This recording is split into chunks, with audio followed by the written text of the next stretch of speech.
राजस्थान की राजनीति को समझना है तो जातियों का गणित समझना बेहद जरूरी है। और अभी सामने आई राजस्थान ओबीसी आयोग की रिपोर्ट ने इस बहस को एक बार फिर तेज कर दिया है। रिपोर्ट में ओबीसी की 92 जातियों के राजनीतिक प्रतिनिधित्व का विश्लेषण किया गया है। लेकिन राजस्थान की तस्वीर सिर्फ ओबीसी तक सीमित नहीं है। मीणा, गुर्जर, जाट, राजपूत, ब्राह्मण, दलित, आदिवासी और दूसरी सामाजिक ताकतें, आखिर राजस्थान की राजनीति में किसका कितना प्रभाव है? आइए समझते हैं राजस्थान की जातियों का पूरा गणित।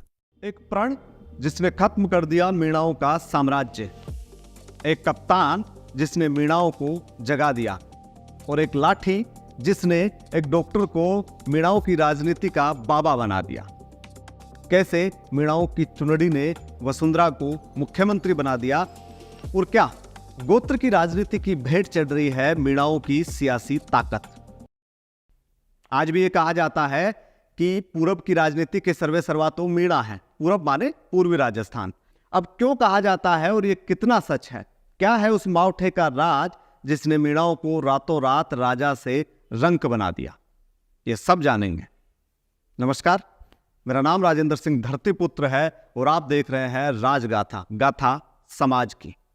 आज के एपिसोड में हम मीणाओं के राजा से रंक बनने और रंक से फिर बलशाली बनने की चर्चा करने जा रहे हैं। प्रसिद्ध हिंदी कवि कुमार विश्वास की कुछ पंक्तियां हैं।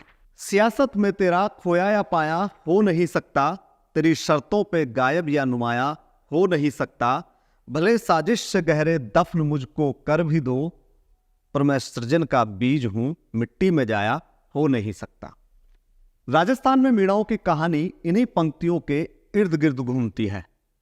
दिवाली का दिन, अमावस की रात, कपड़े काले और मीणा निहत्थे। ये कहानी है भारतीय इतिहास के मध्यकाल की। आमेर और दौसा के आसपास के क्षेत्रों में मीणा सरदारों की सरदारी चला करती थी। ठीक उसी समय जयपुर में कछवाहा राजवंश अंगड़ाई ले रहा था और दौसा पर अपना आधिपत्य जमा चुका था। मगर आमेर अभी भी कछवाओं के कब्जे से दूर था। हमले के कई प्रयास विफल हो चुके थे। इतिहासकार बताते हैं कि आमेर पर कब्जे के लिए कछवाओं ने एक साजिश का सहारा लिया। दरअसल आमेर के मीणाओं में दिवाली के अगले दिन काले कपड़े पहनकर मावठे में उतरकर अपने पितरों के तर्पण की परंपरा थी। और खास बात यह है कि हमेशा हथियारों से लैस रहने वाले मीणा समुदाय के लोग इस दौरान बिल्कुल निहत्थे होते थे।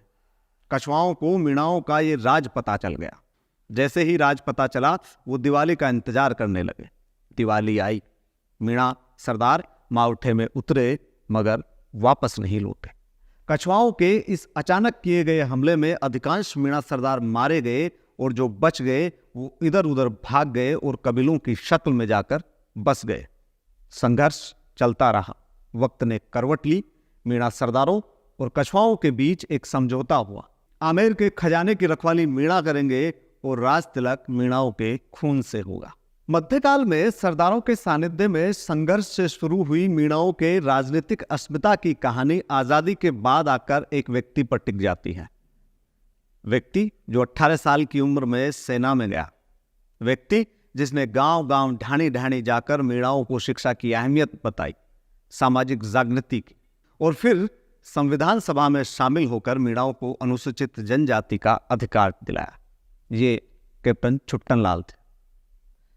और यही कारण है कि कैप्टन छुट्टनलाल को आज भी मीणा समुदाय में मसीहा के रूप में पूजा जाता है। दो और नाम है जिनके बिना मीणाओं की राजनीति के बारे में चर्चा करना बेमानी होगा, मगर उससे पहले कहानी उस चुनरी की। साल है 2003। भाजपा से मुख्यमंत्री का चेहरा है वसुंधरा राजे सिंधिया। कुछ लोग बताते हैं कि करौली की एक चुनावी सभा में वसुंधरा राजे को किरोड़ीलाल मीणा ने एक चुनरी भेंट की। चुनाव के नतीजे आते हैं और पिछले विधानसभा चुनाव में 156 सीटों पर कब्जा जमाकर बैठी कांग्रेस मात्र 56 सीटों पर सिमट जाती है और भाजपा राजस्थान में पहली बार 120 सीटों के साथ पूर्ण बहुमत की सरकार बनाती है। आगे चलकर इन दोनों राजनीतिक भाई बहनों के बीच में मतभेद होते हैं। किरोड़ीलाल मीणा पार्टी छोड़ देते हैं, अपनी नई पार्टी बनाते हैं। इसी 2003 के आसपास मीणाओं की राजनीति में एक और नेता की एंट्री होती है और ये एंट्री होती है कांग्रेस से। मीणाओं की राजनीतिक राजधानी कहे जाने वाले बामनवास के नमो नारायण मीणा की। कुछ मीणा युवाओं से जब हमने बात की तो पता चला कि नमो नारायण मीणा की ख्याति मीणा समुदाय में किरोड़ीलाल मीणा से भी ज्यादा रही है। मगर डॉक्टर किरोड़ीलाल जमीन पर संघर्ष करते गए, अपनी जगह बनाते गए और नमो नारायण मीणा नेपथ्य में कहीं पीछे छूटते चले गए। किरोड़ीलाल मीणा मीणाओं के बाबा यूं ही नहीं बने, इसकी भी एक कहानी है और वो कहानी शुरू होती है 1987 के श्री माधोपुर में सीमेंट फैक्ट्री के आंदोलन से। सीमेंट फैक्ट्री के यूनियन और प्रबंधन के बीच में खींचतान होती है, प्रदर्शन होता है, आंदोलन होता है, आंदोलन में लाठियां चलती है और उस लाठी में एक डॉक्टर का सिर फूट जाता है। वो डॉक्टर पहली बार पूरे राजस्थान में छा जाता है और आगे चलकर वही डॉक्टर किरोड़ीलाल मीणा और बाबा के नाम से मीणाओं की राजनीति का एक छत्र सर्वमान्य नेता बन जाता है। कुछ समय बाद किरोड़ीलाल मीणा भाजपा में शामिल होते हैं, भाजपा छोड़ते हैं, अपनी नई पार्टी बनाते हैं और अब एक दौर वो भी है जब भाजपा उन्हें वापस शामिल करती है, राज्यसभा से सांसद बनाती है और वही वसुंधरा राजे सिंधिया जिनसे उनके मतभेद हुए थे वो कहती हैं कि मेरा राजनीतिक भाई वापस आ गया और इससे मुझे ताकत मिलेगी। आखिर मीणा राजस्थान की राजनीति में इतने ताकतवर क्यों हैं? आखिर क्यों दोनों ही प्रमुख राजनीतिक दलों की नजर मीणाओं के वोट पर है? इसे कुछ आंकड़ों के जरिए समझते हैं। 1931 की आखिरी जातिगत जनगणना बताती है कि राजस्थान में मीणाओं की आबादी 6,13,321 है, जो लगभग 5.20% बैठती है। आज की तारीख में राजस्थान में मीणाओं की आबादी लगभग 10% मानी जाती है। इतनी बड़ी संख्या को लेकर राजस्थान में मीणा समुदाय जाति के तौर पर अकेले लगभग 70 विधानसभा सीटों को प्रभावित करता है। ये सिर्फ जाति की बात है, आदिवासी समुदाय की बात करेंगे तो बात दूर तलक जाएगी। अलवर से लेकर झालावाड़ और धौलपुर से लेकर चित्तौड़ तक मीणाओं की मौजूदगी राजस्थान में देखी जा सकती है। अगर हम विधानसभा के हिसाब से देखें तो कुछ विधानसभाएं ऐसी है जहां पर मीणाओं के 75,000 से ज्यादा वोट मौजूद हैं। इनमें जहाजपुर, बामनवास, लालसोट, बस्सी, रामगढ़ जैसी विधानसभाएं हैं और टोडा भीम और सपोटरा वो विधानसभा है जहां पर मीणाओं के 1 लाख से ज्यादा वोट हैं। वहीं 50,000 से ज्यादा मीणा वोटों वाली विधानसभाओं में सवाई माधोपुर, हिंडोली, केशोरायपाटन, बूंदी, पीपलदा, छबड़ा, मनोहर थाना, खानपुर, देवली उनियारा, राजगढ़ लक्ष्मणगढ़, थानागाजी, महुआ, बांदीकुई, दौसा, गंगापुर सिटी, प्रतापगढ़ और धारियावाद जैसी विधानसभाएं शामिल है। नीमका थाना, हिंडोन, करौली, खंडार, सिकराय, चाकसू, आमेर, बगरू, किशनगंज, रामगंज मंडी, अटरू, अंता, बाड़ी, बसेड़ी, बेगू, बड़ी सादड़ी, उदयपुर ग्रामीण, गोगुंदा, सलुम्बर, वल्लभनगर, आहोर, घाटोल जैसी विधानसभाएं ऐसी है जहां पर मीणाओं के वोट 30,000 से ज्यादा संख्या में मौजूद हैं। वहीं वैर, धौलपुर, दूदू, सांगोद, किशनगंज, झालरापाटन, अलवर ग्रामीण, लक्ष्मणगढ़, नवलगढ़, हनुमानगढ़, सहाड़ा, आसीन जैसी और भी कई विधानसभाएं हैं जहां पर मीणाओं के वोट 15,000 से ज्यादा संख्या में मौजूद है। अब इन आंकड़ों के जरिए आप ये तो समझ गए होंगे कि मीणाओं को पूरब की राजनीति का सर्वे सर्वा क्यों कहा जाता है। अब बात गोत्र की राजनीति की, जिसे मीणाओं की सियासत को झटका लग रहा है।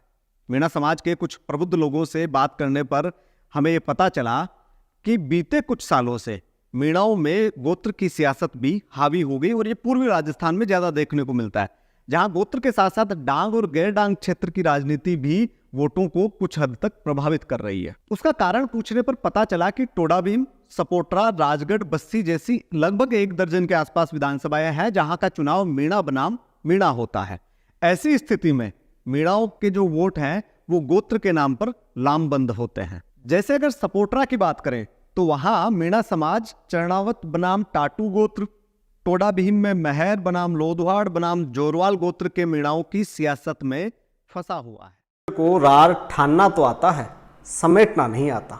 देश पायलट ने देखा और कर्नल बैंसला पटरियों पर ऐसे बैठे, पटरियां उखाड़ने की कहानियों के बीच, मगर सचिन पायलट ने घुमक्कड़ माना जाने वाला समाज आखिर राजस्थान की राजनीति में कैसे एक धुरी बन गया। आखिर क्यों दोनों पार्टियों की नजर राजस्थान में गुर्जर समाज पर टिकी हुई है? आखिर कैसे सामान्य वर्ग से पिछड़े वर्ग में आए गुर्जर? आखिर क्या है गुर्जरों की गाथा? आज इसी पर टिकी हुई है राजगाथा।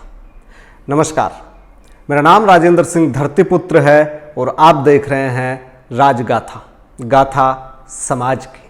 राजस्थान में कई सालों से एक कहावत चली आ रही है कि गुर्जर को रार ठानना तो आता है, समेटना नहीं आता। लेकिन पिछले 40 साल की राजनीति को देखा जाए तो गुर्जर समाज को रार ठानना भी आता है, समेटना भी आता है और उस रार को अपने मुताबिक मोड़ देना भी। इन पिछले 40 सालों में गुर्जर समाज ने दो पैमानों पर अपनी स्थिति को बेहद मजबूत किया है, एक राजनीतिक और दूसरा सामाजिक।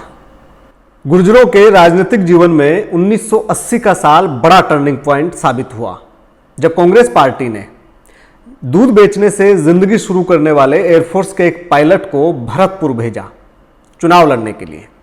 वो राजेश्वर सिंह विधुड़ी बनकर चुनाव लड़ने के लिए आए और राजेश पायलट बनकर लोगों के दिलों में बस गए, जिन्होंने गुर्जर समाज को राजनीतिक पहचान दिलाई, जागृति, ताकत और अधिकार भी।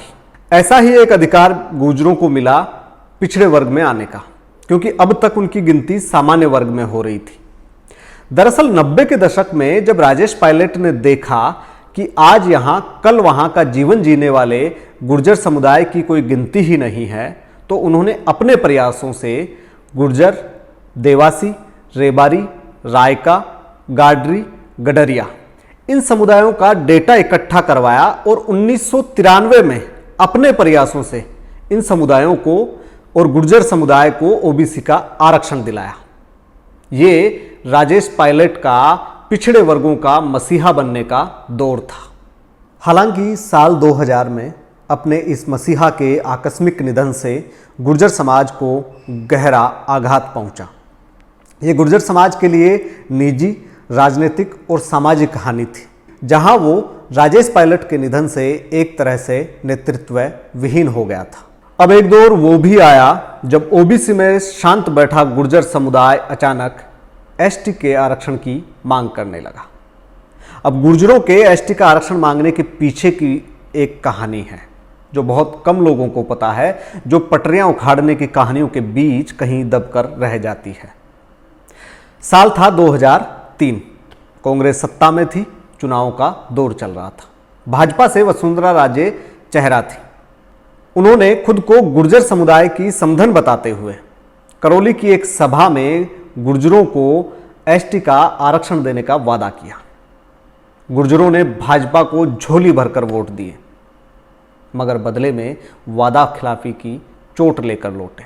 ये चोट गुर्जर समुदाय को दर्द दे गई और टुकड़ों में बटा गुर्जर समुदाय राजेश पायलट से मिली राजनीतिक जागृति की बदौलत सामाजिक रूप से संगठित होने लगा। साल आया 2006 और कर्नल बैंसला पटरियों पर ऐसे बैठे कि पूरी सरकार हिल गई। भाजपा की सरकार में गुर्जर समुदाय के 72 लोगों को पुलिस की गोलीबारी में अपनी जान गंवानी पड़ी, आरक्षण की मांग करते हुए। हालांकि 2008 में हुए विधानसभा चुनाव में भाजपा राजस्थान में सत्ता से बाहर हो गई, मगर गुर्जर बाहुल्य इलाकों में अभी भी उसे बहुत ज़्यादा नुकसान नहीं हुआ था। यही कारण है कि 2013 के विधानसभा चुनाव में कांग्रेस को अपने इतिहास की सबसे बुरी हार का सामना करना पड़ता है और राष्ट्रीय स्तर पर भी मोदी लहर का आगाज हो चुका होता है। अपने इस मुश्किल दौर में कांग्रेस पार्टी सचिन पायलट पर भरोसा जताती है और उन्हें प्रदेश की कमान देकर दिल्ली से जयपुर भेजा जाता है, जहां वो डेरा डाल देते हैं।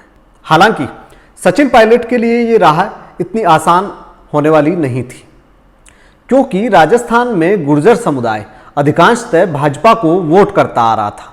मगर सचिन पायलट ने अपने प्रयासों से पूरे गुर्जर समुदाय को कांग्रेस की तरफ मोड़ दिया।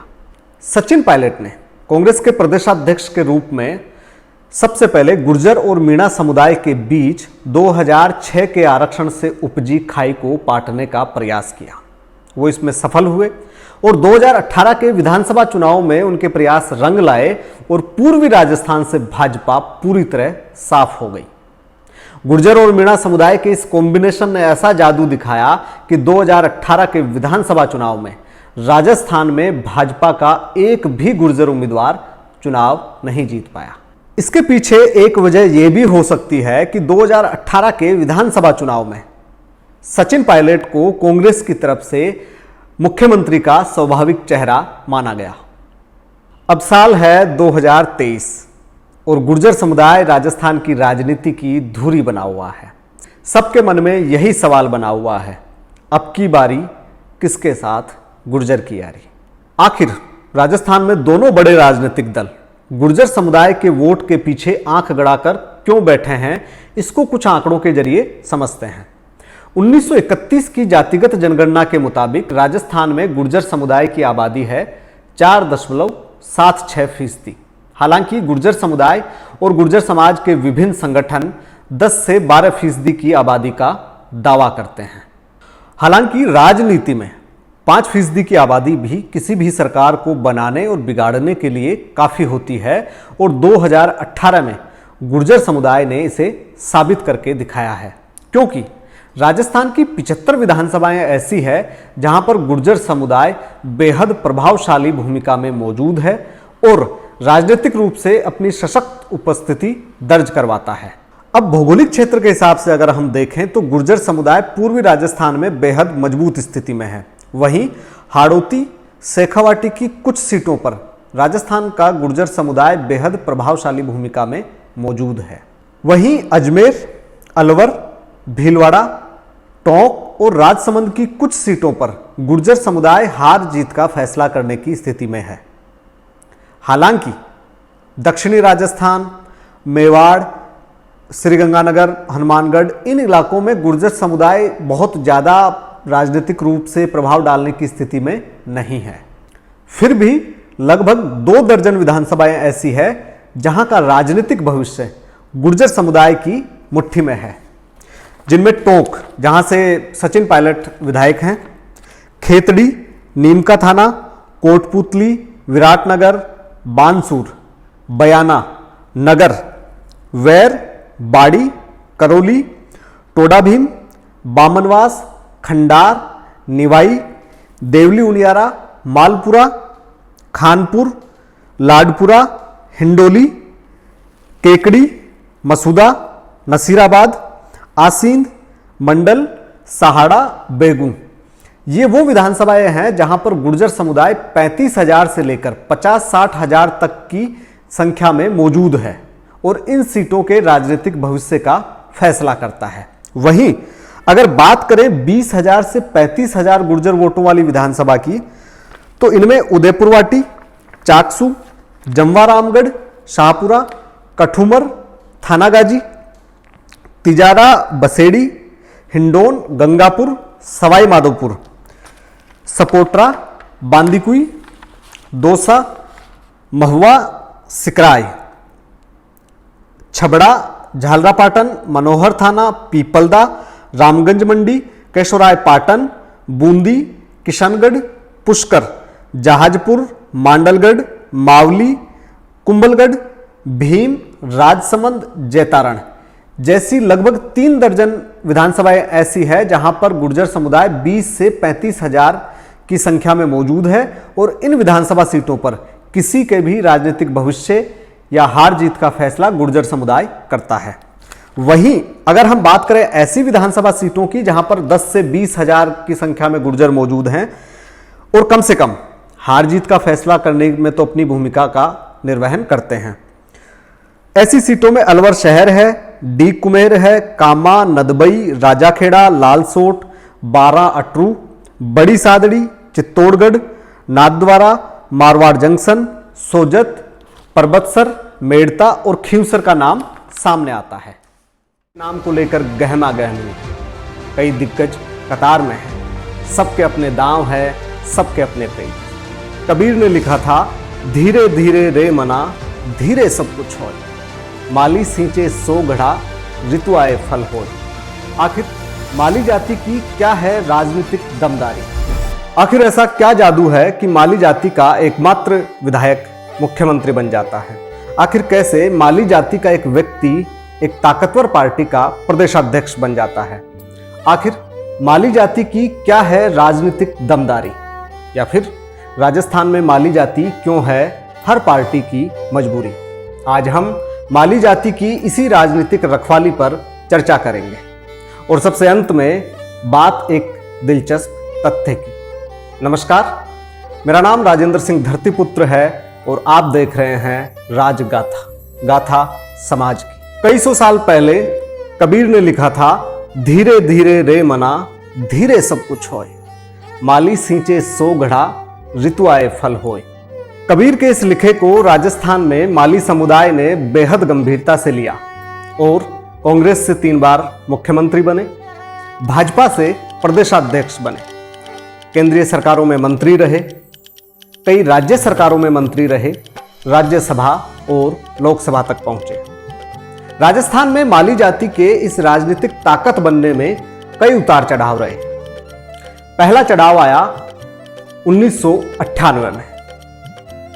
विधानसभा के चुनाव हो चुके हैं, कांग्रेस सरकार बनाने की स्थिति में है, मुख्यमंत्री के नाम को लेकर गहमा गहमी है, कई दिग्गज कतार में हैं, सबके अपने दांव है, सबके अपने पेच। तभी मुख्यमंत्री के नाम की घोषणा होती है और माली जाति से आने वाले अशोक गहलोत को मुख्यमंत्री चुन लिया जाता है। उम्र है मात्र 47 साल। फिर आता है साल 2008। कांग्रेस राजस्थान में एक बार फिर चुनाव जीत जाती है, लेकिन इस बार कांग्रेस के सभी दिग्गज चुनाव हार जाते हैं, सिवाय एक को छोड़कर। और मुख्यमंत्री की रस्साकस्सी के बीच उन्हें एक बार फिर मुख्यमंत्री चुन लिया जाता है। अब साल है 2018। प्रदेश में एक बार फिर कांग्रेस की सरकार बनती है, मगर इस बार बगीचे के इस माली की राह कठिन है। मगर तभी दिल्ली से एक तस्वीर जारी होती है और बगीचे की रखवाली का जिम्मा दिया जाता है कांग्रेस के एकमात्र माली विधायक अशोक गहलोत को। ये उनका मुख्यमंत्री के रूप में तीसरा कार्यकाल होता है। और जब 2018 में अशोक गहलोत मुख्यमंत्री पद की शपथ ले रहे थे, ठीक उसी समय विपक्षी भाजपा के प्रदेशाध्यक्ष थे एक और माली, दिवंगत मदन लाल सैनी, जो राज्यसभा के सदस्य भी रहे। भाजपा से ही माली समुदाय के एक और कद्दावर नेता हैं प्रभुलाल सैनी, जिन्होंने वसुंधरा राजे की सरकार में कृषि जैसा महत्वपूर्ण मंत्रालय संभाला। माली समुदाय के राजनीतिक ताकत बनने के पीछे कुछ आंकड़े हैं जो जान लेना जरूरी है। 1931 की जातिगत जनगणना के मुताबिक राजस्थान में माली समुदाय की आबादी 3.25% है। हालांकि माली समुदाय खुद के लिए लगभग 10% का क्लेम करता है। इतनी कम आबादी के बावजूद माली समुदाय के राजस्थान में राजनीतिक ताकत बनने के पीछे भी एक कहानी है, कहानी गट्ठर वाली। आप सबने गट्ठर वाली कहानी सुनी होगी। एक गट्ठर होता है, उसको बिखेर दिया जाता है तो वो लकड़ियां टूट जाती हैं। अगर उसको जोड़ दिया जाता है तो वो गट्ठर टूटता नहीं है, ताकतवर बन जाता है और इस तरह से एकता में ताकत का संदेश दिया जाता है। मगर राजस्थान में माली समुदाय की कहानी उल्टी है और इसकी मजबूती भी। भौगोलिक दृष्टि से राजस्थान में माली समुदाय का बिखरा होना ही इसकी सबसे बड़ी राजनीतिक ताकत है। राजस्थान की 200 विधानसभाओं में लगभग हर विधानसभा पर माली समुदाय 5000 से लेकर 50,000 तक की संख्या में मौजूद है। अगर भौगोलिक दृष्टि से देखें तो पूर्वी राजस्थान में माली समुदाय सबसे मजबूत स्थिति में है। वहीं हाड़ौती, जयपुर शहर, शेखावाटी और पश्चिमी राजस्थान के कुछ हिस्सों में माली समुदाय बेहद प्रभावशाली भूमिका में मौजूद है। वहीं मेवाड़ के कुछ इलाकों को छोड़कर पूरे दक्षिणी राजस्थान और गंगानगर हनुमानगढ़ वाले इलाके में माली समुदाय बहुत ज्यादा प्रभावित करने वाली स्थिति में नहीं है। मगर फिर भी लगभग 2 दर्जन से ज्यादा विधानसभाएं ऐसी हैं जहां माली समुदाय के वोट 35,000 से लेकर 50,000 तक की संख्या में मौजूद है। इनमें सरदारपुरा, जहां से मुख्यमंत्री अशोक गहलोत विधायक हैं, नवलगढ़, उदयपुरवाटी, नीमका थाना, बानसूर, अलवर शहर, अलवर ग्रामीण, राजगढ़, लक्ष्मणगढ़, धौलपुर, जहां की भाजपा विधायक शोभा रानी कुशवाहा ने राज्यसभा के चुनाव में कांग्रेस के प्रमोद तिवारी के पक्ष में मतदान किया था और निष्कासन झेला था। बाड़ी, गंगापुर सिटी, लालसोट, बांदीकुई, सिकराय, मालपुरा, लाडपुरा, अंता, हिंडोली, जालोर, जैतारण, सिरोही, सोजत, सूरसागर जैसे नाम प्रमुख हैं। इसके अलावा चूरू, सीकर, सीकर शहर, खंडेला, श्री माधोपुर, रामगढ़, तिजारा, कठुमर, थानागाजी, किशनगढ़ बास, बयाना, वैर, नदबई, डीग कुम्हेर, बसेड़ी, राजाखेड़ा, करौली, हिंडोन, सपोटरा, सवाई माधोपुर, खंडार, दौसा, महुआ, बूंदी, केशोराय पाटन, कोटा उत्तर, कोटा दक्षिण, रामगंज मंडी, सांगोद, मांडल, भीनमाल, सांचौर, सुमेरपुर, बाली, पचपदरा, सिवाना, भोपालगढ़, ओसियां, लूणी, बीकानेर पूर्व और बीकानेर पश्चिम ये वो सीटें हैं जहां पर माली समुदाय की संख्या लगभग 20,000 से 35,000 वोटर्स के रूप में मौजूद है।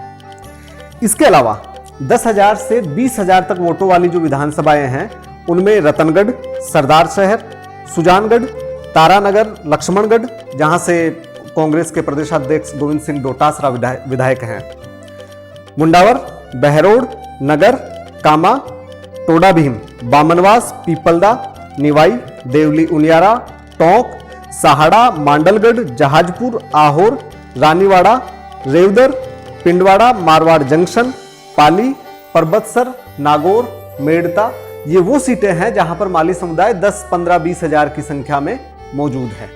इन आंकड़ों से आप इतना तो समझ गए होंगे कि टुकड़ों में बिखरा हुआ माली समुदाय राजस्थान में कैसे खुद को एक राजनीतिक ताकत के रूप में स्थापित कर पाया। मुख्यमंत्री की कुर्सी जाटों से दूर क्यों? इस अधिवेशन ने जाट समुदाय को अपनी राजनीतिक ताकत का एहसास दिलाया। राजस्थान में जाट ताकतों का पहली बार राजनीतिक रूप से बिखरा हुआ। विधानसभाएं तो ऐसी है राजस्थान में जहां पर जाट मतदाताओं की संख्या लगभग 1 लाख। ये समुदाय इकलौता ऐसा समुदाय है जिसका गोविंद सिंह डोटासरा से लेकर सतीश पूनिया जाट समुदाय को जाट मुख्यमंत्री का सपना पूरा करने में मदद। जनसंख्या सबसे ज्यादा, वोट भी सबसे ज्यादा, विधायक भी सबसे ज्यादा, सांसद भी सबसे ज्यादा, मगर फिर भी राजस्थान में मुख्यमंत्री की कुर्सी जाटों से दूर क्यों? जबकि राजस्थान के मुकाबले कम जाट जनसंख्या वाले उत्तर प्रदेश, दिल्ली, हरियाणा में जाट मुख्यमंत्री बन चुके हैं। आज की राजगाथा में राजस्थान के इसी राजनीतिक पेज पर हम बात कर रहे हैं। नमस्कार, मेरा नाम राजेंद्र सिंह धरतीपुत्र है और आप देख रहे हैं राजगाथा, गाथा समाज की। आज हम बात कर रहे हैं राजस्थान में जाटों के उभरते, ठहरते और उबलते राजनीतिक दौर की। साल है 1925, पुष्कर की पवित्र भूमि, अखिल भारतीय जाट अधिवेशन का अवसर है। मंच पर चौधरी छोटूराम, राजा कृष्ण सिंह और मदन मोहन मालवीय जैसे दिग्गज मौजूद हैं। इस अधिवेशन से जाट समुदाय 2 व्रत लेकर वापस लौटता है। पहला व्रत सामाजिक सुधार का, जिसमें शिक्षा के प्रचार प्रसार और सामाजिक कुरीतियों के खात्मे का संकल्प लिया जाता है। दूसरा व्रत लेता है जागीरदारों के जुल्म और सामंतों की तानाशाही से संघर्ष का और भारत से ब्रिटिश राज के खात्मे का संकल्प। इस अधिवेशन ने जाट समुदाय को अपनी राजनीतिक ताकत का एहसास दिलाया और जब इस अधिवेशन से राजस्थान का जाट समुदाय वापस अपने गांवों की तरफ लौटा तो बजट गांव में पहली जाट पंचायत की स्थापना की गई। समाज सुधार के लिए कई युवाओं की टोलियां तैयार की गई और अकेले शेखावाटी क्षेत्र में लगभग 30 से ज्यादा स्कूल खोले गए। इस जन जागृति का प्रभाव ये हुआ कि शेखावाटी और मारवाड़ वाले इलाकों में जाट समुदाय और जागीरदारों सामंतों के बीच में टकराहट बढ़ने लगी। इसका कारण था जमीनों पर मालिकाना हक का दावा। जाट समुदाय का मानना था कि जो व्यक्ति खेत की जमीन बो रहा है, फसल कर रहा है, खेत की जमीन पर मालिकाना हक उसी का होना चाहिए। जागीरदारों और सामंतों को जाट समुदाय की ये जागृति पसंद नहीं आई, लिहाजा कई बार संघर्ष हुआ। जमीनों पर मालिकाना हक का ये संघर्ष आजादी के बाद भी बदस्तूर जारी रहा, मगर एक दिन कांग्रेस के काबीना मंत्री चौधरी कुंभाराम आर्य की कलम से राजस्थान के किसानों, दलितों, वंचितों और पिछड़ों को उनकी जमीनों का मालिकाना हक दे दिया गया और उनकी जमीनों को जागीरदारों और सामंतों के चंगुल से मुक्त करा लिया गया। ये जाट समुदाय के संगठित होने की दिशा में या उनके मजबूत होने की दिशा में एक बड़ा कदम था और जाट समुदाय धीरे धीरे कांग्रेस की तरफ झुकाव रखने लगा। मगर राजे रजवाड़ों को कुछ विशेषाधिकार अभी भी प्राप्त थे, जिनके चलते जाट समुदाय का उनके साथ संघर्ष जारी था। ऐसे में जब 1971 में इंदिरा गांधी ने प्रीवी पर्स खत्म करके राजे रजवाड़ों के विशेषाधिकार छीन लिए तो जाट समुदाय को ये अपनी जीत लगी, किसान कौम की जीत लगी। लिहाजा जाट समुदाय कांग्रेस के पक्ष में लामबंद होते गए। ये वो दौर था जब कांग्रेस से राजस्थान में जाट ताकतों का नया उदय हुआ, जिसमें शीशराम ओला, परशुराम मदेरणा, नाथुराम मिर्धा, रामनिवास मिर्धा जैसे बड़े राजनेता उभर कर सामने आए। यही वो दौर था जब जाट समुदाय पहली बार राजस्थान में मुख्यमंत्री की कुर्सी के नजदीक पहुंचा। साल था 1973। राजस्थान के मुख्यमंत्री बरकतुल्ला खां को हार्ट अटैक आता है और कार्यवाहक मुख्यमंत्री के रूप में हरिदेव जोशी की ताजपोशी होती है। मगर दिल्ली में बैठी इंदिरा गांधी की नजर सूबे के तेज तर्रार नेता रामनिवास मिर्धा पर थी। लिहाजा दिल्ली से फरमान आता है, विधायक दल की बैठक बुलाई जाती है, विधायक वोटिंग करते हैं, लेकिन रामनिवास मिर्धा हरिदेव जोशी के सामने शिकस्त खा जाते हैं। लेकिन मुख्यमंत्री की कुर्सी से जाटों का दावा कमजोर नहीं होता है। शायद यही कारण है कि 1980 से 90 के दशक में इन 10 सालों में लगभग 5 बार कांग्रेस को अपने मुख्यमंत्री बदलने पड़ते हैं, लेकिन जाट समुदाय अभी भी मुख्यमंत्री की कुर्सी से दूर होता है। धीरे धीरे जाट समुदाय में जागृति आती है, सामाजिक रूप से लामबंद होने लगता है। शिक्षा के प्रचार प्रसार से भी जाट समुदाय की राजनीति पर काफी फर्क पड़ता है और जाट समुदाय आरक्षण की मांग की तरफ बढ़ता है। आरक्षण के इसी साय में 1998 के राजस्थान विधानसभा चुनाव होते हैं। जाट समुदाय को लगता है कि कांग्रेस से नेता प्रतिपक्ष परशुराम मदेरणा को ही मुख्यमंत्री बनाया जाएगा। लिहाजा वो झोली भरकर कांग्रेस के पक्ष में वोट करते हैं, लेकिन मुख्यमंत्री के नाम पर खाली हाथ लौटते हैं। ऐसे में जब 1999 में लोकसभा चुनाव प्रचार के दौरान सीकर की धरती से अटल बिहारी वाजपेयी राजस्थान के जाटों को ये भरोसा दिलाते हैं कि वो उनको आरक्षण देंगे, तो जाट समुदाय पहली बार राजनीतिक रूप से बिखरा हुआ सा महसूस होता है भाजपा और कांग्रेस के बीच में। और 1999 में केंद्र की सत्ता में भाजपा की ताजपोशी होती है और 2003 के विधानसभा चुनाव में भाजपा बम्पर बहुमत के साथ सत्ता में लौटती है। हालांकि 2003 में भाजपा की तरफ जाटों के झुकाव का एक और महत्वपूर्ण कारण है, जिसको नजरअंदाज नहीं किया जा सकता। भाजपा से मुख्यमंत्री का चेहरा रही वसुंधरा राजे सिंधिया ने 2003 के विधानसभा चुनाव में खुद को जाटों की बहू के रूप में पेश किया। शायद यही कारण था कि जाट भाजपा की तरफ लामबंद हुए। हालांकि जाटों और भाजपा का ये संबंध, ये लाभ तात्कालिक साबित हुआ, क्योंकि 2008 के विधानसभा चुनाव में एक बार फिर जाट कांग्रेस के पक्ष में लामबंद हुए। कांग्रेस की सरकार आई और फिर वही जाट मुख्यमंत्री की दौड़ शुरू हुई।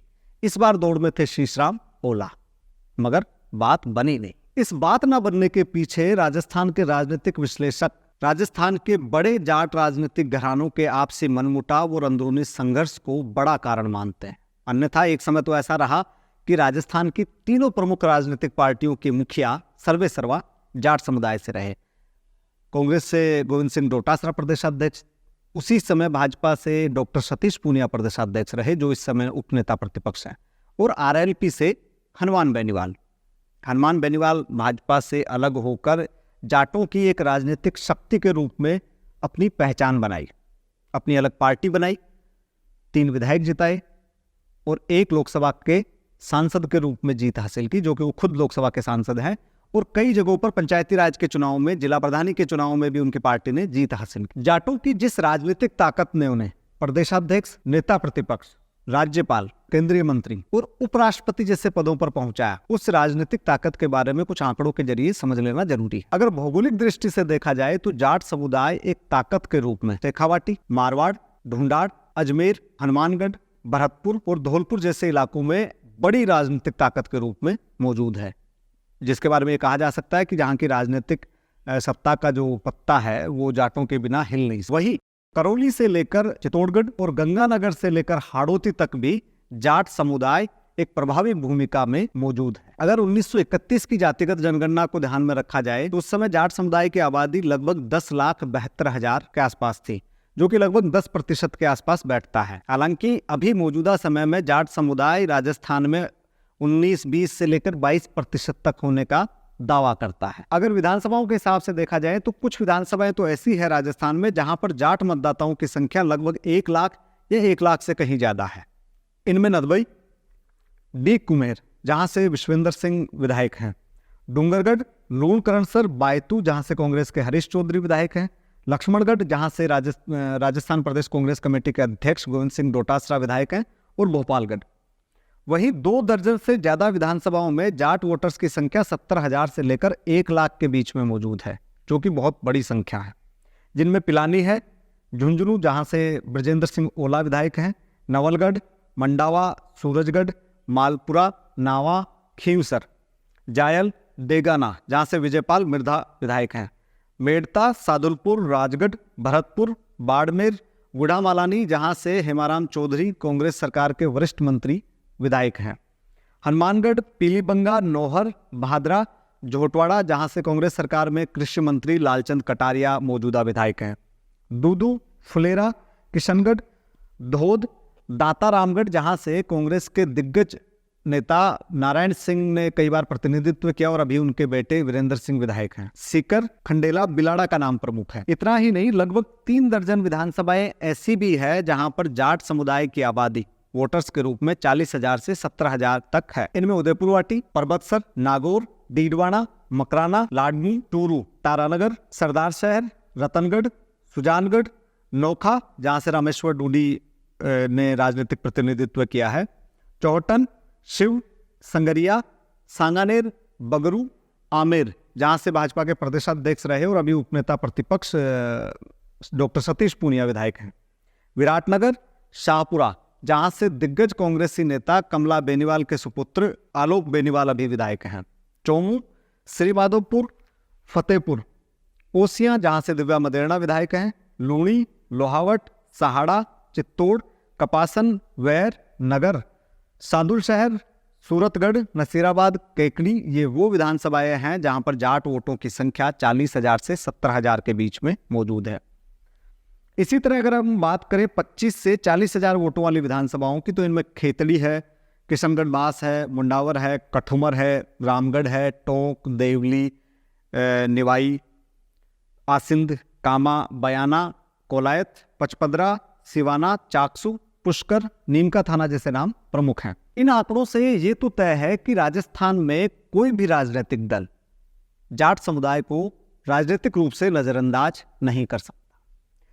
राजस्थान के सभी समुदायों में जातियों की अगर हम बात करें तो जाट समुदाय इकलौता ऐसा समुदाय है जिसका प्रभाव पूरे राजस्थान में उत्तर से दक्षिण और पूर्व से पश्चिम, यहां तक कि मेवाड़ जैसे इलाकों में भी चित्तौड़ और कपासन जैसी सीटों पर जाट समुदाय के वोटर्स बड़ी तादाद में मौजूद हैं। वोट ठाकुर के, विधायक ठाकुर के, सांसद ठाकुर के, मंत्री ठाकुर के। तो अब ऐसा क्या हुआ कि ये संख्या घटकर 21 पर आ गई।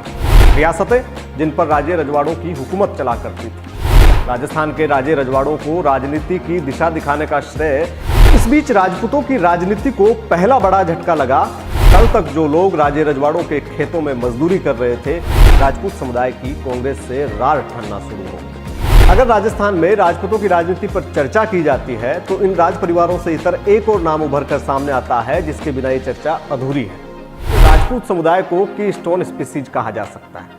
ऐसा मैं इसलिए कह रहा हूं, कई साल पहले ओम प्रकाश वाल्मीकि ने एक कविता लिखी थी, ठाकुर का कुआं, जिसमें कुआं, पानी, खेत खलियान, गली मोहल्ले सब ठाकुर के थे। मगर आज स्थिति ऐसी नहीं है। आज वोट ठाकुर के, विधायक ठाकुर के, सांसद ठाकुर के, मंत्री ठाकुर के। फिर बचा क्या? मुख्यमंत्री, सरकार, प्रशासन।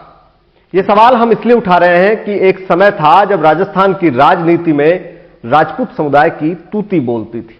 1952 के पहले विधानसभा चुनाव में 160 विधायकों में से लगभग 55 विधायक राजपूत समुदाय से चुनकर आए थे, इतनी ज्यादा जनसंख्या न होने के बावजूद। आंकड़े कहते हैं कि राजस्थान की 120 विधानसभाएं ऐसी है जहां पर कभी ना कभी राजपूत विधायक रहा है। जैसे शेरगढ़ एक विधानसभा है जहां से 1951 से लेकर अब तक लगातार राजपूत समुदाय का व्यक्ति ही विधायक बनता आया है। वहीं कोलायत जैसी विधानसभाएं भी है जहां से लगातार 8-8 बार राजपूत विधायक रहे हैं। तो अब ऐसा क्या हुआ कि यह संख्या घटकर 21 पर आ गई। आज के एपिसोड में हम राजस्थान की राजनीतिक रण में राजपुताने की यही तहकीकात करेंगे। नमस्कार, मेरा नाम राजेंद्र सिंह धरतीपुत्र है और आप देख रहे हैं राजगाथा, गाथा समाज की। साल 1947 में देश आजाद हुआ, मगर राजस्थान की मुकम्मल तस्वीर जो आज हमारे सामने है वो 1956 में तय हुई, रियासतों के विलय से। रियासतें जिन पर राजे रजवाड़ों की हुकूमत चला करती थी, जहां लोकतंत्र उनकी दहलीज से बहुत दूर था, मगर देश में लोकतंत्र का उदय हो चुका था और राजे रजवाड़ों के सूर्यास्त का समय नजदीक था। और इसी को भांपते हुए राजस्थान के पहले विधानसभा चुनाव से ही राजे रजवाड़ों ने अपनी राजनीतिक सक्रियता बढ़ाना शुरू कर दिया। राजस्थान के राजे रजवाड़ों को राजनीति की दिशा दिखाने का श्रेय जोधपुर के तत्कालीन महाराजा हनुमंत सिंह को जाता है, जिन्होंने अखिल भारतीय राम राज्य परिषद पार्टी के बैनर तले राजस्थान के राजे रजवाड़ों और राजकुमारों को विधानसभा के चुनाव लड़ाए और 1952 के पहले विधानसभा चुनाव में 24 सीटों पर जीत हासिल की, जिसमें 18 विधायक राजकुमार या राज परिवारों से आते थे। तत्कालीन महाराजा हनुमंत सिंह की लोकप्रियता का अंदाजा इस बात से लगाया जा सकता है कि उन्होंने 1952 के पहले विधानसभा चुनाव में कांग्रेस के दिग्गज और राजस्थान के मुख्यमंत्री जयनारायण व्यास को चुनाव हरा दिया। हालांकि वो अपनी विजय का घोष सुनने के लिए जीवित नहीं रहे और एक प्लेन दुर्घटना में उनकी मृत्यु हो गई। राजपूतों की राजनीति को पहला बड़ा झटका लगा चौधरी कुंभाराम आर्य के लाए भूमि सुधार कानून से, जिसके जरिए रातों रात जमीनों के मालिकाना हक बदल गए। कल तक जो लोग राजे रजवाड़ों के खेतों में मजदूरी कर रहे थे, अब वो खुद जमीनों के मालिक हो गए थे और यहीं से राजपूत समुदाय की कांग्रेस से रार ठनना शुरू हो गई। इसी रार के बीच जयपुर राजघराने से गायत्री देवी का राजनीतिक उदय होता है और वो स्वतंत्र पार्टी के जरिए लगभग 10 साल तक कांग्रेस के लिए कड़ी चुनौती बनी रहती हैं। हालांकि आगे चलकर उनके पुत्र भवानी सिंह कांग्रेस के टिकट पे लोकसभा का चुनाव लड़ते हैं और गिरधारी लाल भार्गव के हाथों हार जाते हैं। कांग्रेस से राजपूतों की दूरी का एक और कारण 1971 में उभरकर सामने आया, जब तत्कालीन प्रधानमंत्री इंदिरा गांधी ने एक झटके में प्रीवी पर्स खत्म करके रजवाड़ों के विशेषाधिकार छीन लिए। इसके ठीक 6 साल बाद राजस्थान को पहली बार एक राजपूत मुख्यमंत्री मिला और वो राज परिवारों से नहीं, एक साधारण परिवार से, भैरव सिंह शेखावत के रूप में, जिनकी छवि अपने मिलनसार व्यवहार के कारण बाबोसा के रूप में जीवन पर्यंत बनी रही और वो 3 बार राजस्थान के मुख्यमंत्री बने। शायद बाबोसा की छवि के कारण ही ये संभव हो पाया। हालांकि आज भी राजस्थान में राजपूतों की राजनीति आम राजपूत परिवारों से इतर राज परिवारों या राजघरानों तक सिमटी हुई है। राजस्थान में राजपूतों की राजनीतिक दिशा इन्हीं राज परिवारों और राजघरानों के इर्द गिर्द सिमटी हुई है और इन्हीं से तय होती है। यही कारण है कि भाजपा ने इस बार उदयपुर राज परिवार से आने वाले विश्वराज सिंह को चुनाव से चंद दिन पहले पार्टी ज्वाइन करवाई और उनको नाथद्वारा से टिकट भी दिया। अगर राजस्थान की राजनीति में राज परिवारों की सक्रियता की बात की जाए तो कांग्रेस से बड़ा नाम है अलवर राजघराने के जितेंद्र सिंह का। वहीं बीजेपी से दिया कुमारी जो जयपुर राजघराने से आती हैं, बीकानेर राजघराने से सिद्धि कुमारी, कोटा राज परिवार से कल्पना देवी जैसे नाम प्रमुख हैं जो अभी राजनीति में सक्रिय हैं। अगर इन राज परिवारों से इतर राजपूत नेताओं की बात की जाए तो उनमें नरपत सिंह राजवी, राजेंद्र राठौड़, गजेंद्र सिंह शेखावत जैसे नाम प्रमुख रूप से बीजेपी की तरफ से उभरकर सामने आते हैं। वहीं कांग्रेस से दीपेंद्र सिंह, प्रताप सिंह खाचरियावास और मानवेंद्र सिंह जसोल जैसे नाम उभरकर सामने आते हैं। मानवेंद्र सिंह जसोल जसवंत सिंह के सुपुत्र हैं जो वाजपेयी सरकार में विदेश मंत्री रहे और राजपूतों की राजनीति में जिनका प्रभाव बड़े पैमाने पर माना जाता है। अगर राजस्थान में राजपूतों की राजनीति पर चर्चा की जाती है तो इन राज परिवारों से इतर एक और नाम उभरकर सामने आता है जिसके बिना यह चर्चा अधूरी है, गैंगस्टर आनंदपाल सिंह, जिसके एनकाउंटर ने 2018 के चुनावी समीकरण बिगाड़ दिए थे और लंबे समय बाद राजपूत समुदाय भाजपा से नाराज हुआ, दूर हुआ और सरकार पलटने में बड़ी भूमिका निभाई। तो राजस्थान में आखिर ऐसी क्या ताकत है राजपूत समुदाय की जो सरकारों के समीकरण बदल देती है? जो चुनावों के समीकरण बदल देती है, जो सरकारों को पलट भी देती है। तो इसे हम कुछ आंकड़ों के जरिए समझते हैं। 1931 की अंतिम जातिगत जनगणना के मुताबिक राजस्थान में राजपूत समुदाय की आबादी 6,51,153 यानी लगभग 6% है। इस आबादी के साथ राजपूत समुदाय राजस्थान की लगभग 50 से 60 विधानसभाओं पर सीधे असर डालता है। अगर राजपूत बहुल आबादी वाले जिलों की बात की जाए तो इनमें जैसलमेर, जोधपुर, बाड़मेर, जालोर, नागौर, चूरू, सीकर, झुंझुनू, अजमेर, भीलवाड़ा, चित्तौड़गढ़, राजसमंद, बीकानेर और पाली जैसे जिले हैं जहां पर राजपूत बड़ी संख्या में मौजूद हैं।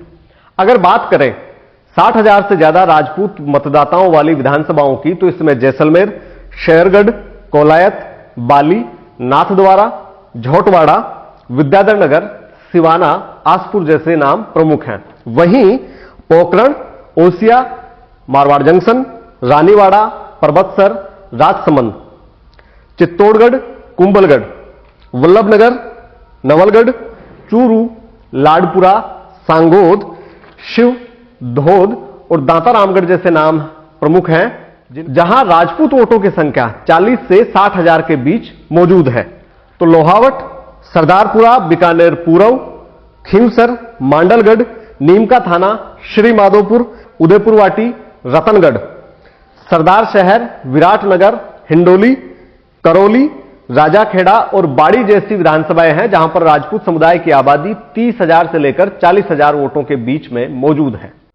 पर्यावरण के पारिस्थितिकी तंत्र में एक शब्द है की स्टोन स्पीसीज, यानी वो प्रजाति जिसके होने से अन्य प्रजातियां या अन्य समुदाय जुड़ जाते हैं और उस पर निर्भर रहते हैं। जैसे बरगद का पेड़, जिसके होने से बरगद के पेड़ पर आप देखेंगे कि गिलहरी भी मिल जाएगी तो चूहे भी मिल जाएंगे, बंदर भी मिल जाएंगे तो मोर भी मिल जाएंगे, तीतर बटेर भी मिल जाएंगे। तो राजस्थान की राजनीति में, राजनीति का जो पारिस्थितिकी तंत्र है उसमें राजपूत समुदाय को की स्टोन स्पीसीज कहा जा सकता है। ऐसा मैं इसलिए कह रहा हूं कि राजस्थान में कई विधानसभाएं हैं जिनमें राजपूत समुदाय की आबादी तीसरे चौथे नंबर के रूप में होती है, उसके बावजूद वहां से राजपूत विधायक चुनकर आता है। क्यों? क्योंकि अन्य जो समुदाय हैं वो राजपूतों के साथ आसानी से लामबंद हो जाते हैं, जबकि अन्य मार्शल कौम के साथ यह स्थिति नहीं है। आज के एपिसोड में हम बात करेंगे उस ब्राह्मण मुख्यमंत्री की जिसने आलाकमान के आदेश पर कुर्सी छोड़ दी और उप मुख्यमंत्री बन गए। बात उस ब्राह्मण मुख्यमंत्री की भी जो कभी चुनाव नहीं हारा और मुख्यमंत्री की कुर्सी दूर जाकर जिसके पास आती रही। बात उस चुनाव की भी जिसने संभवतः राजस्थान से एक और ब्राह्मण मुख्यमंत्री छीन लिया। तो बात उस विधानसभा सीट की भी जो है तो मुस्लिम बाहुल्य मगर विधायक ब्राह्मण चुनकर आता है।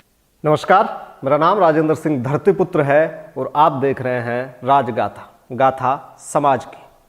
मैं राजस्थान की राजनीति की सबसे ताकतवर जाति, और ताकतवर क्यों है वो हम आगे चर्चा करेंगे, ब्राह्मणों की बात कर रहा हूं। साल है 1952, राजस्थान का पहला आम चुनाव। परिणाम आते हैं, कांग्रेस की सरकार बनती है और मुख्यमंत्री के सबसे प्रबल दावेदार और दिग्गज नेता जय नारायण व्यास चुनाव हार जाते हैं और इस तरह राजस्थान को पहला निर्वाचित मुख्यमंत्री और पहला ब्राह्मण मुख्यमंत्री मिलता है टीकाराम पालीवाल के रूप में। मगर टीकाराम पालीवाल ज्यादा दिन इस कुर्सी पर नहीं रह पाए क्योंकि उपचुनाव में जयनारायण व्यास विधायक बनते हैं और आलाकमान के एक आदेश पर टीकाराम पालीवाल मुख्यमंत्री की कुर्सी छोड़कर जयनारायण व्यास की कैबिनेट में सहर्ष उप मुख्यमंत्री बन जाते हैं। हालांकि जयनारायण व्यास भी लंबे समय तक मुख्यमंत्री की कुर्सी पर टिक नहीं पाए और एक युवा विधायक की बगावत से मात खा गए, जिसके नाम आगे चलकर राजस्थान के सबसे लंबे समय तक मुख्यमंत्री रहने का रिकॉर्ड दर्ज है। हालांकि 20 साल बाद एक बार फिर मुख्यमंत्री की कुर्सी ब्राह्मण समुदाय के पास वापस आती है, आलाकमान की नापसंद के बावजूद विधायकों के वोटों से जीतकर हरिदेव जोशी मुख्यमंत्री बनते हैं। इंदिरा गांधी के विश्वस्त और सूबे के दिग्गज जाट नेता रामनिवास मिर्धा को हराकर हरदेव जोशी ने मुख्यमंत्री की कुर्सी तो हासिल कर ली, मगर वो 5 साल तक इस कुर्सी पर नहीं रह पाए, यानी उन्होंने 5 साल का कार्यकाल पूरा नहीं किया। दौर था 1977 का, देश में जनता पार्टी की लहर थी, राजस्थान के विधानसभा चुनाव में कांग्रेस बुरी तरह हार जाती है और हरदेव जोशी पूर्व मुख्यमंत्री बन जाते हैं। तो दिल्ली में कोई और यानी जगन्नाथ पहाड़िया आलाकमान का विश्वास हासिल कर चुके होते हैं। 1980 के चुनाव में कांग्रेस जीत तो जाती है, मगर हरदेव जोशी पूर्व मुख्यमंत्री ही बने रहते हैं। फिर एक राजा के एनकाउंटर में सूबे के मुख्यमंत्री शिवचरण माथुर की राजनीतिक बलि चढ़ाई जाती है और हरदेव जोशी के लिए फिर से राजनीतिक उभार का रास्ता तय होता है। 1985 के चुनाव में कांग्रेस सरकार बनाती है। राजीव गांधी हरदेव जोशी को मुख्यमंत्री के रूप में नियुक्त करते हैं, मगर दिवराला से उठी आग की लपटों ने हरदेव जोशी की मुख्यमंत्री की कुर्सी को झुलसा दिया। हरदेव जोशी जहाज में बैठते हैं और सीधे असम के राजभवन में लैंड कर जाते हैं। जोशी जी की किस्मत के सितारों में मुख्यमंत्री की कुर्सी अभी भी दौड़ रही थी। 1989 के लोकसभा चुनाव में कांग्रेस शून्य पर आ जाती है। 4 महीने बाद विधानसभा के चुनाव होने होते हैं और राजीव गांधी एक बार फिर हरदेव जोशी पर भरोसा जताते हैं। उनका जहाज असम के राजभवन से सीधा मुख्यमंत्री निवास में लैंड कर जाता है और ये मुख्यमंत्री की कुर्सी पर न केवल हरदेव जोशी का बल्कि अभी तक ब्राह्मण मुख्यमंत्री का भी आखिरी सफर होता है। यानी हरदेव जोशी का ये मुख्यमंत्री के रूप में आखिरी कार्यकाल साबित होता है। जोशी जी एकमात्र मुख्यमंत्री रहे जो अपने जीवन काल में कभी चुनाव नहीं हारे। 10 चुनाव उन्होंने लड़े और 10 चुनाव उन्होंने जीते। 3 बार मुख्यमंत्री भी रहे। इसी दौर में एक और जोशी का राजनीति में उदय होता है। नाम है सीपी जोशी, जो 1973 में उदयपुर यूनिवर्सिटी, जिसे अब मोहनलाल सुखाड़िया यूनिवर्सिटी के नाम से जाना जाता है, एक दबंग छात्र नेता के रूप में पहचान बनाते हैं।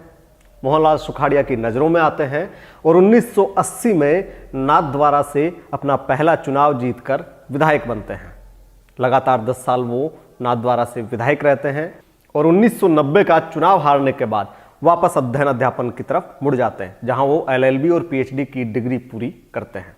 मगर राजनीतिक बुलंदियां मेवाड़ के इस जोशी का इंतजार कर रही होती है। वो 1998 में वापस सक्रिय चुनावी राजनीति में लौटते हैं, नाथद्वारा से चुनाव लड़ते हैं और अशोक गहलोत की सरकार में कैबिनेट मंत्री बनते हैं।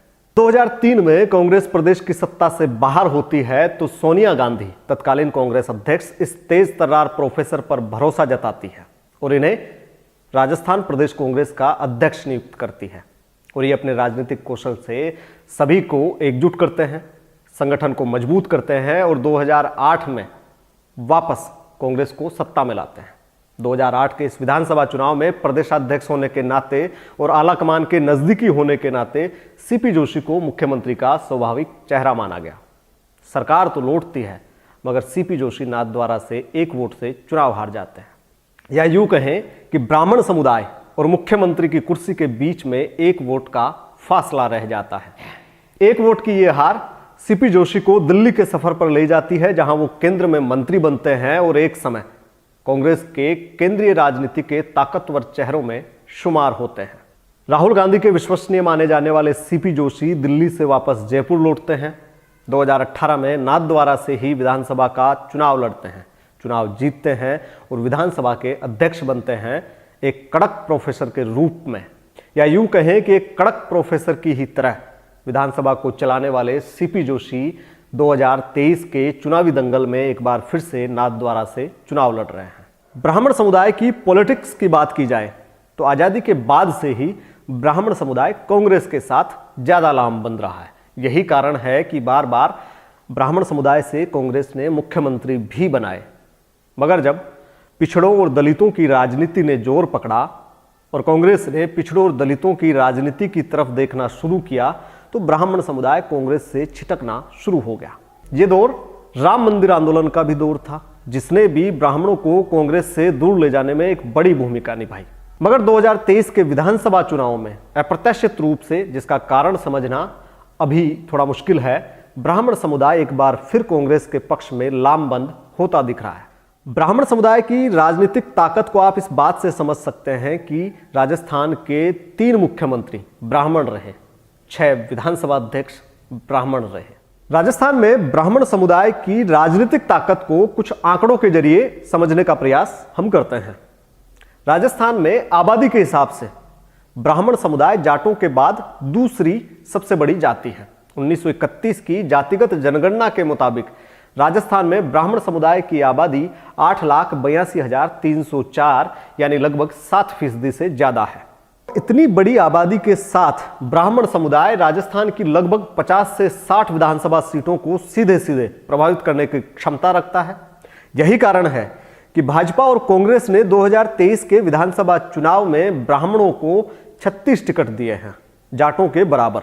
अगर विधानसभा सीटों पर ब्राह्मण आबादी की बात करें तो 50,000 से लेकर 70,000, 75,000 तक की ब्राह्मण मतदाताओं वाली विधानसभा सीटों में सांगानेर, भीलवाड़ा, विद्याधर नगर, आसींद, बगरू, सरदार शहर, उदयपुर शहर, कोटा दक्षिण, नाथद्वारा जहां से सीपी जोशी चुनाव लड़ रहे हैं, बीकानेर पश्चिम जहां से कांग्रेस के कैबिनेट मंत्री बीडी कल्ला चुनाव लड़ रहे हैं, झोटवाड़ा, बूंदी और सिविल लाइंस के नाम प्रमुख हैं।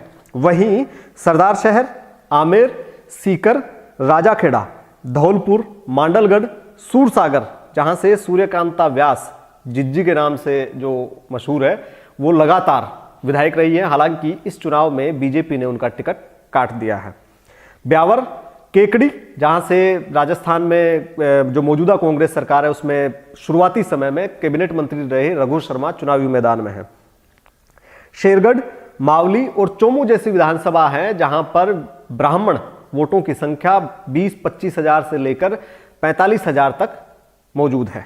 वहीं अजमेर उत्तर, जोधपुर शहर, मसूदा, नसीराबाद, पुष्कर, बाड़ी, पीपलदा, मसूदा, दूदू, नवलगढ़, फतेहपुर जैसी सीटें हैं जहां पर ब्राह्मण आबादी 10, 15, 20 हजार के रूप में वोटों के रूप में मौजूद है और हार जीत का फैसला तय करने में बड़ी भूमिका निभाती है। ये तो हो गई ब्राह्मणों की राजनीतिक ताकत वोटों के हिसाब से। ब्राह्मणों की एक और ताकत है अन्य समुदायों को अपनी ओर खींच लेने की ताकत, और यही कारण है कि एक विधानसभा ऐसी है जो है तो मुस्लिम बाहुल्य मगर वहां का विधायक शुरू से लेकर अब तक केवल ब्राह्मण समुदाय से चुनकर आया है। हवा महल विधानसभा जहां मुस्लिम आबादी लगभग 35% जनसंख्या के रूप में मौजूद है, मगर आप आंकड़े देखेंगे विधायकों के तो तमाम विधायक ब्राह्मण समुदाय के ही आपको नजर आएंगे। ब्राह्मणों की राजनीतिक ताकत को देखते हुए ही बीजेपी ने ब्राह्मण कम्युनिटी और मेवाड़ से आने वाले सीपी जोशी को प्रदेशाध्यक्ष की कुर्सी सौंपी। उसका कारण ब्राह्मण समुदाय को अपनी ओर आकर्षित करने के साथ साथ मेवाड़ में गुलाबचंद कटारिया के राज्यपाल बनने से जो रिक्तता पैदा हुई है, जो शून्यता पैदा हुई है राजनीतिक, उसको भरना भी एक माना जा सकता है। वहीं ब्राह्मणों को अपनी ओर आकर्षित करने के लिए या ब्राह्मणों के राजनीतिक ताकत से लाभ उठाने के लिए ही संभवतः ब्राह्मणों के एक और बड़े चेहरे जो बीजेपी को छोड़कर जा चुके थे, अपनी अलग पार्टी बना चुके थे, फिर कांग्रेस में भी शामिल हो चुके थे, घनश्याम तिवाड़ी जो सांगानेर से लगातार चुनाव लड़ते रहे हैं, उनको न केवल पार्टी ज्वाइन करवाई बल्कि राज्यसभा की सदस्यता भी उनको दी। वहीं 9-10 साल बाद ब्राह्मण के पास बीजेपी ने अपने प्रदेशाध्यक्ष की कुर्सी सौंपी है। इससे पहले 2013-14 के दौरान अरुण चतुर्वेदी बीजेपी के प्रदेशाध्यक्ष रहे हैं। कांग्रेस में बीडी कल्ला, रघु शर्मा जैसे नाम हैं जो बड़े ताकतवर चेहरों में शुमार हैं और कैबिनेट मंत्री इस सरकार में रहे हैं। विधायकों की संख्या, टिकट कितने मिले, राजनीति के बड़े दिग्गज चेहरों से इतर ब्राह्मण समुदाय राजस्थान में राजनीतिक, सामाजिक और प्रशासनिक रूप से बेहद मजबूत स्थिति में रहा है और ये हमेशा ताकतवर रहा है। कहा जाता है कि सत्ता किसी की भी आए, सत्ता की राजनीतिक और प्रशासनिक डोर ब्राह्मण समुदाय के हाथ में रहती है। आप इस चैनल को लाइक और सब्सक्राइब करते रहें। जय हिंद, जय जय राजस्थान।